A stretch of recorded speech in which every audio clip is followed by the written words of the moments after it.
Hey, so I had a tweet that kind of took off that actually got your attention the other day.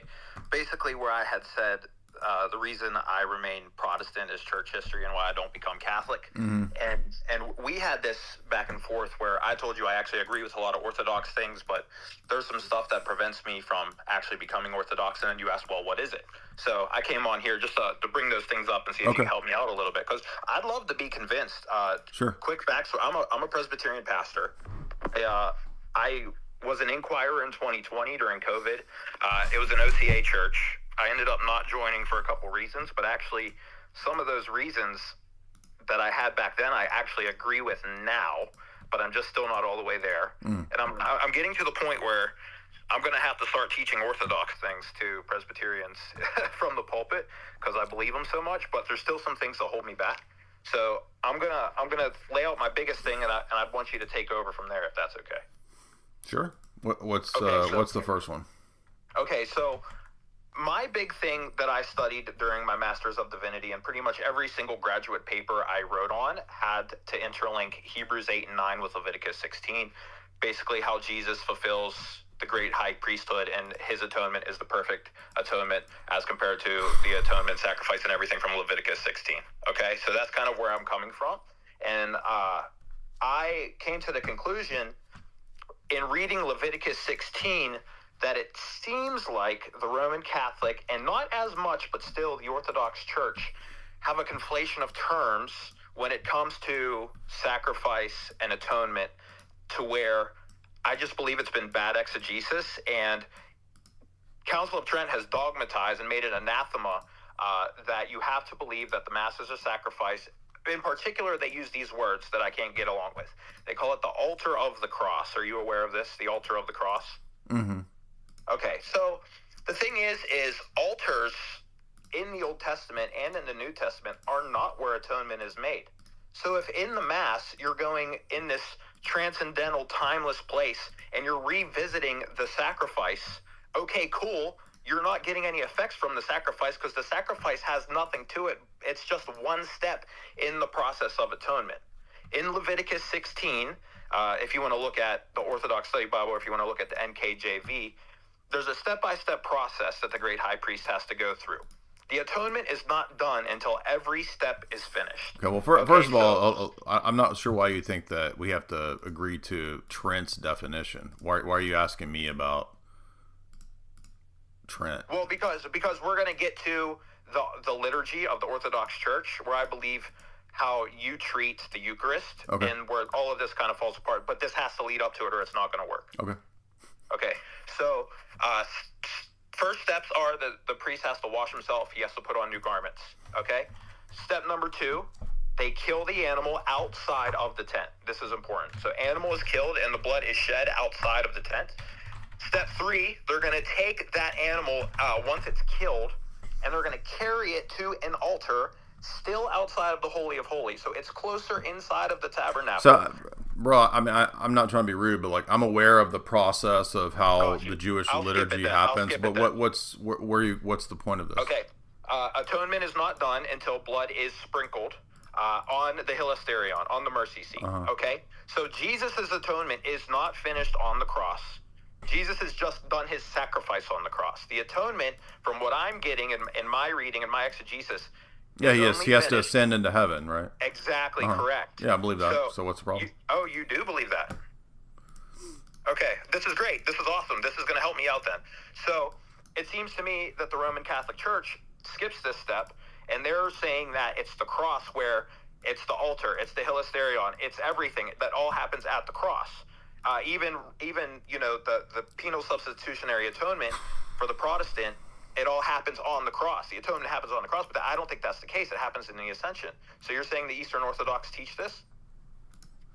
Well, again, it's not an either or. It's like all of those things are necessary aspects of Christ making atonement or reconciling us to God. So you can't pick out one part of it and say that that's the totality of it. But there's nothing wrong with using terms to speak about one part that encompass the whole. That's just kind of the way language works. Like you can say, Christ made atonement.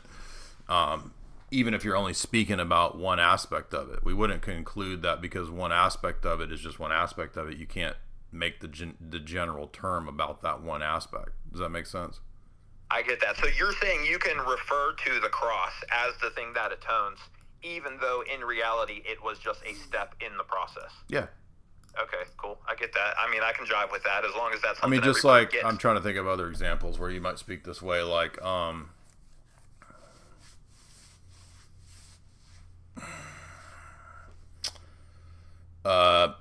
Ark of the Covenant, right? Like, is the Ark of the Covenant Jesus's human body, or is it Mary, or is it us walking around as individual people? All three.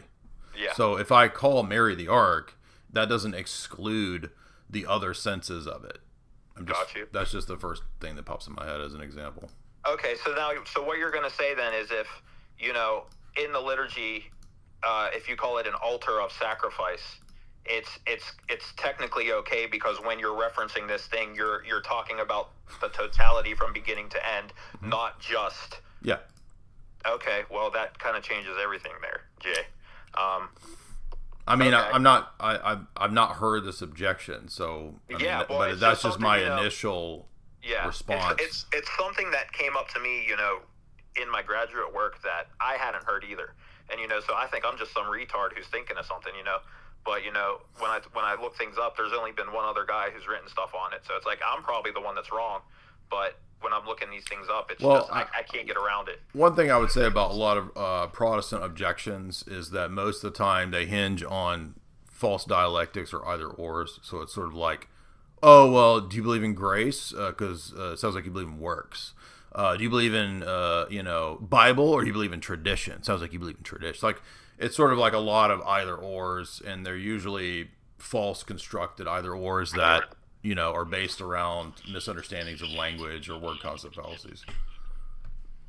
Okay, I can track with that. So there's going to be one more thing. So I agree with the Orthodox view of ancestral sin. I do not believe in original sin, and I even had a pastor preach a sermon series against Pelagianism because of me. So, well, you're not going to be able to be a Presbyterian very long with that. Oh, that's what I'm saying, bro. So, I'm getting there. But anyway, so what's up with the intinction in the liturgy, and why do we choose it to go that way than take, eat, take, drink? I don't understand. What? So so I see in Scripture when Jesus commands and he institutes the Lord's Supper, he says, take this, all of you, and eat. And he says, drink this. So he says two separate things. He wants you to eat and drink separately. In Scripture, I don't see a valid reason for intinction to be the way that the Eucharist is consumed.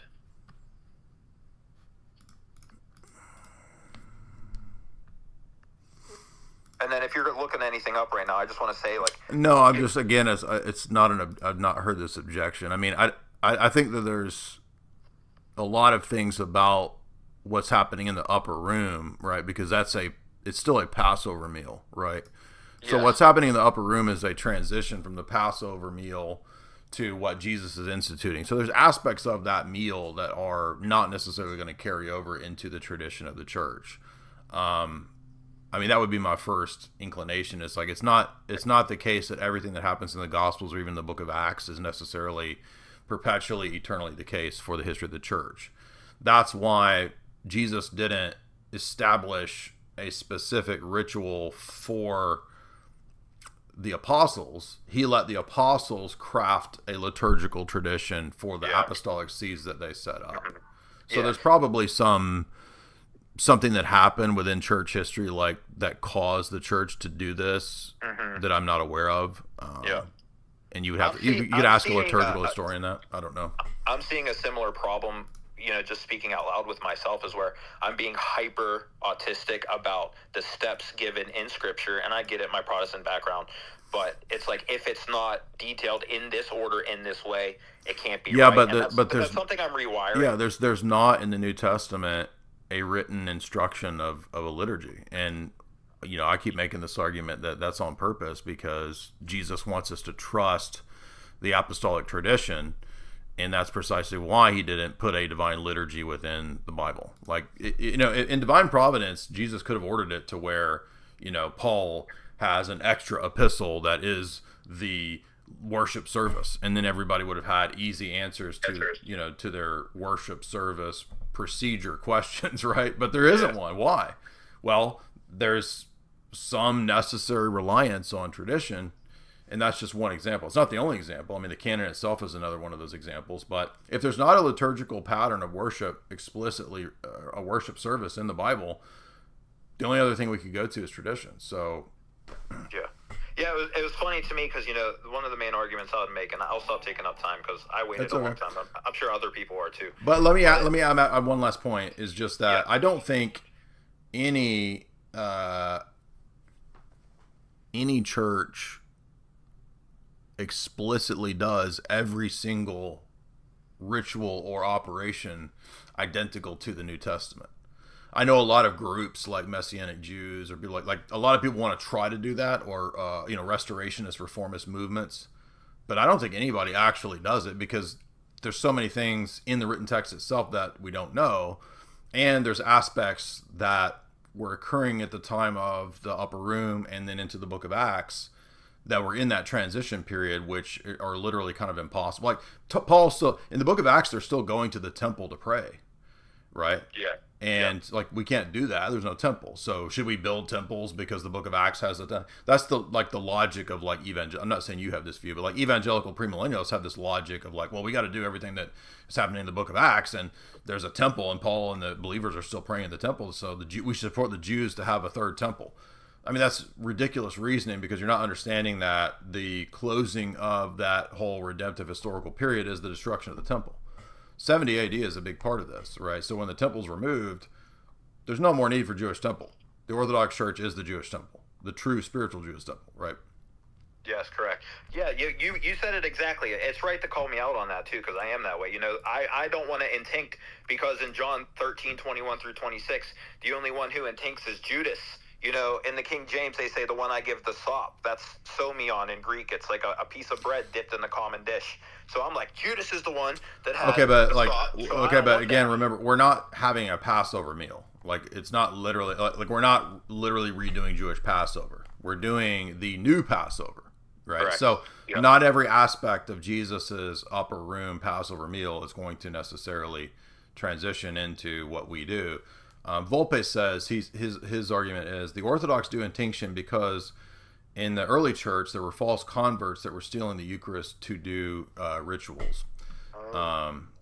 Taint nothing, $20. Excuse me, never mind. That was a different topic. But so that's one response on that. Cool. Yeah, and that still happens today with black masses. So I get it, dude. Yeah. I appreciate you. No, hey, great questions, and feel free to hop on anytime. I appreciate your questions, Corey. There we go. Nice, cool Protestant dude.